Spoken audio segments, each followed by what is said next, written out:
Hi అండి, అందరూ బాగున్నారా? ఈరోజు మన రెసిపీ పీతల కూర.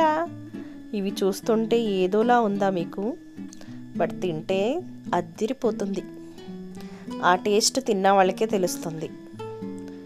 ముందుగా పీతల్ని క్లీన్ చేసుకొని పెట్టుకొని దాంట్లో ఉప్పు, కారం, పసుపు, ఆయిల్, అలాగే ఉల్లిపాయ ముక్కలు, పచ్చిమిరపకాయలు, కొత్తిమీర, 4 వంకాయలు కూడా వేసుకొని తగినన్ని నీళ్లు పోసుకొని పక్కన పెట్టుకోండి.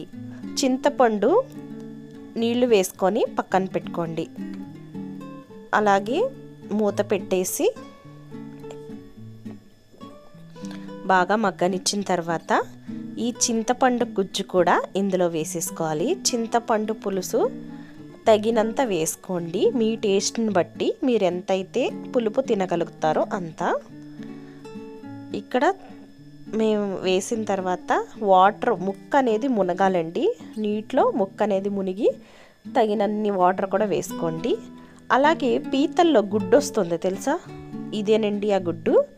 ఉడుకుతున్నప్పుడు ఈ గుడ్డు కూడా అందులో వేసేయండి. చాలా టేస్టీగా అయితే ఉంటుంది. ఆ గుడ్డు కూడా ఇష్టపడి తినేవాళ్ళు ఉంటారు కదా. కొంతమందికి ఇష్టం అవ్వలేని వాళ్ళు దాన్ని వేసుకోవాల్సిన అవసరం లేదు. అలాగే నేను ఎక్కువ మసాలాలు ఏమీ యాడ్ చేయట్లేదండి. గరం మసాలా, అల్లం వెల్లుల్లి పేస్ట్ కొద్దిగా వేసుకోవాలి. లేదు అంటే చికెన్ మసాలా కూడా యాడ్ చేసుకోండి. చాలా టేస్టీగా అయితే ఉంటుంది. కొంచెం అనేది యాడ్ చేస్తున్నానండి నేను ఇక్కడ, టేస్ట్ కోసం అంతే. లేదు అంటే జీలకర్ర, వెల్లుల్లి మిక్సీ పట్టుకొని ఆ పేస్ట్ కూడా వేసుకోండి. చూడండి, నీళ్లు దగ్గర కంట ఎగిరిపోయినాయి కదా. అంతేనండి, మన రెసిపీ పీతల కూర రెడీ అయిపోయింది. ఇంకెందుకు ఆలస్యం, చక్కగా తినేయచ్చు. ఈ రెసిపీ కనుక మీకు ఇష్టమైతే ఇదే విధంగా ట్రై చేయండి. చాలా టేస్టీగా ఉంటుంది.